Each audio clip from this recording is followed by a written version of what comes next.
Hello everybody, and welcome to another edition of As the Crow Flies Hiking. This is the bonus or special edition of As the Crow Flies Hiking. It is the Halloween edition. Today I'm going to do a ghost story or folklore legend from a small county in Alabama. After my last edition, the episode 1 of Ghost Stories from the Trail, I had several comments, including one from Alex on the Mountain. Alex has a wonderful channel, and he always has really nice comments for me about different videos that I do. And he had a suggestion: do a Halloween or ghost story on Halloween of As the Crow Flies Hiking. As a child, I always enjoyed folklore and ghost stories. It was just fun to get out in the woods or go out on the trail and in Boy Scouts and things like that and listen to ghost stories. But one of the things that really got me into it was, as a child, I went to the library in my small northwestern town. And at the library that day, an Alabama author was telling some of her stories from her book. Her book is 13 Alabama Ghosts. Now, this book was given to me, or my parents purchased it, and I actually got a signature from the author, Catherine Tucker Wyndham. Hauntingly yours, it said, for Brad, who understands that ghost stories are important. And she even signed it with Jeffrey, her personal ghost as a child. And this book was signed on November 8th, 1980. So, wow, that book is 40 years old. I went through some of these stories and loved them as a kid. I would read them over and over and over. There were drawings in the book of various details of things that happened, including one of my favorite stories, which is The Face in the Courthouse Window. In that story, it is about the town of Carrollton, Alabama.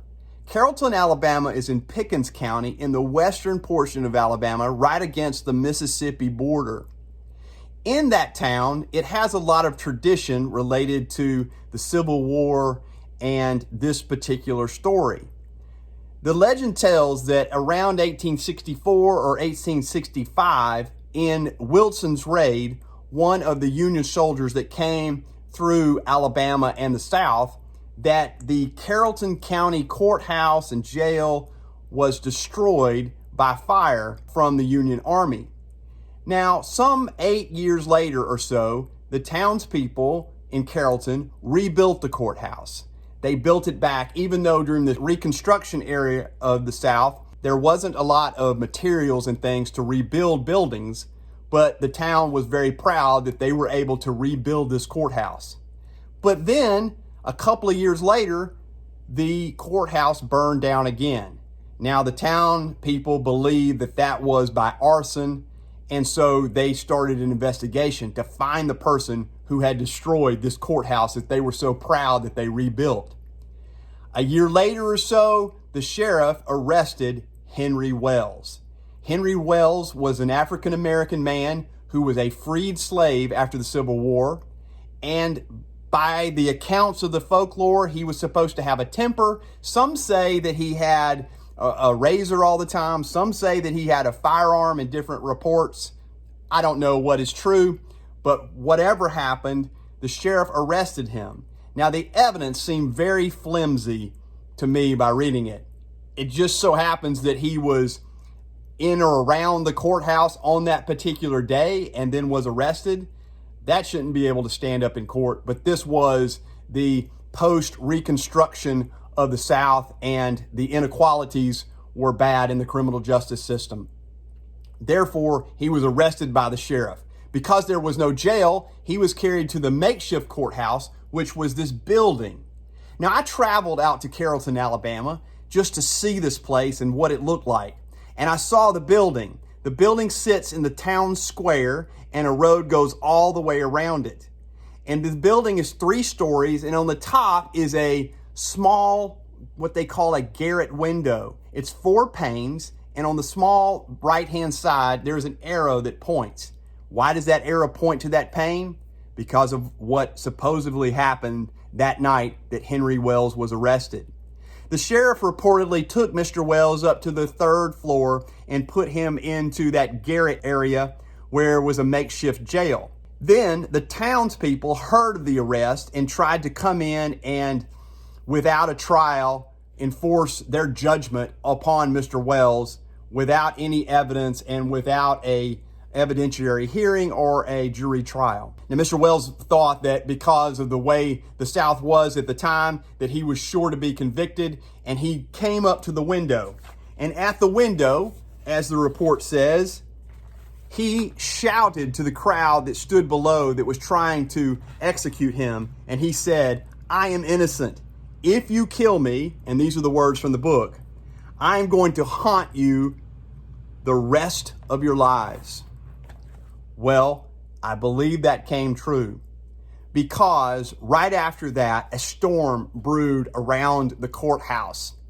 The clouds came over the courthouse and the thunder started to roll, and then immediately the crowd tried to disperse, but a lightning strike struck right at the window where Mr. 𝖶ells was yelling and protesting his innocence to the crowd.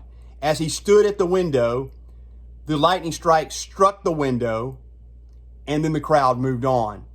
Now, the stories get fuzzy there after this. Some say that Mr. 𝖶ells tried to escape weeks later and he died of injuries from the escape. Some people say that he was executed that night. Others say that he was in jail and then died later. Whatever the story is, his statement that he would haunt them the rest of their lives would come true the next day. Another person passed by the courthouse the following morning, and as he did, he looked up into the courthouse window where Mr. 𝖶ells stood, and he saw what appeared to be a face in the window that peered back at him.